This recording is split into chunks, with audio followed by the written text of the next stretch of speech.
Hi everybody, today Nick Fisher, registered dietitian with CoreLife of Bel Air. Thanks for joining me for Cooking Up with CoreLife, and this morning we are talking about coffee. So before I get started, just want to remind everybody that even though you can't meet with your care team in person, you can still call or email us and get scheduled for a telehealth meeting to meet with your care team and track your progress on the remote patient monitoring program and the CoreLife app. So let's get started. Coffee is like my lifeblood in the morning, as it is for many of us. But in the video by Lauren, we learn about ways to keep calories lower. We learned about how much we should have, that kind of stuff. Because like everything, there's a limit. Too much of anything is not good. She had a lot of really good tips in there, so I'm going to add to them. First, I like my coffee black because that's just me. So I'm lucky in that sense because I don't have extra calories added to my morning by a sweet coffee beverage. So I'm lucky because that saves me calories later on to actually use for food that has real nutrition.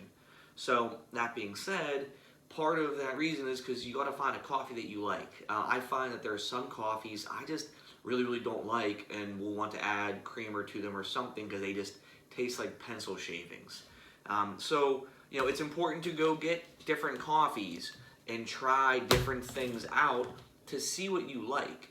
We have these three right now, a Folgers, a Dunkin', and a breakfast blend from Hope. It was on sale. We're trying those out to see if we like them, especially because there's a lot less variety in the store right now, so we'll see which ones we like.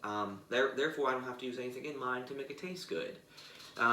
Another thing that I like to encourage people to do is if you are to add stuff to it, let's use it to our advantage. Let's use it to get our day started right rather than just get it to make the coffee taste good. CoreLife and other people, there's products like our powder, like a protein powder that you can add with your shaker ball to hot coffee, shake it up. That way you at least get your coffee to taste good.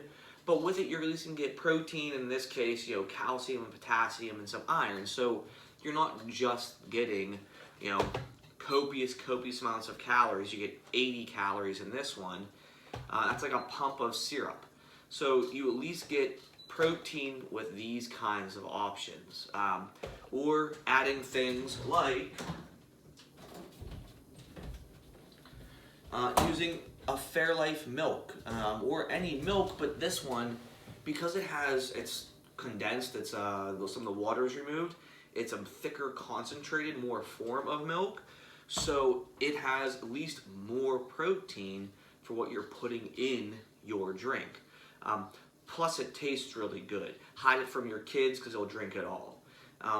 Another thing I like to do, especially on a hot summer day, you wake up and the sun's already beaming down, or you go out for a morning walk and you come back, it's already hot. I still want my coffee, but maybe I want something cool, maybe I want something sweet that day, or maybe midway through the day, I come back from a ride or whatever, and I want something sweet to give me some recovery, but I also want some caffeine and some more liquids. So here's another thing we like to do. Freeze in an ice cube tray. I made a mixture of coffee and water, and I froze it in ice cube trays.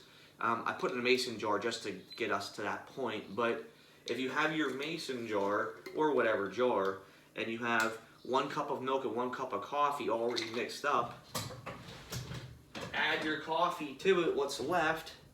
I'm going to have to put another pot on here, but now I have, once we shake it, it's going to be the equivalent of 2 cups of coffee.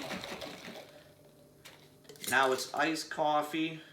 You see the backside froze a little bit, but now I have iced coffee that's chocolatey, that is 13 grams of protein, upwards of 30% of my daily calcium, has my vitamin D, and it's all just from a Fairlife milk. So if you're going to flavor your coffee, you may as well do it in a way that makes it work to your advantage, not just sugary pumps and really heavy fat creams. You could at least do something that's going to make it work for you and still let you enjoy your coffee. So give some of these ideas a try. And as always, if you can get down to black coffee and get rid of some of the marketing of like the sweet beverages that are just so prevalent, work your way down in sweetness closer to black, you're going to save yourself a lot of calories. So give some of this stuff a try. As always, subscribe to our CoreLife channel on YouTube so you can leave some comments and feedback. Watch our other videos for more tips. We'll see you next time, and stay healthy.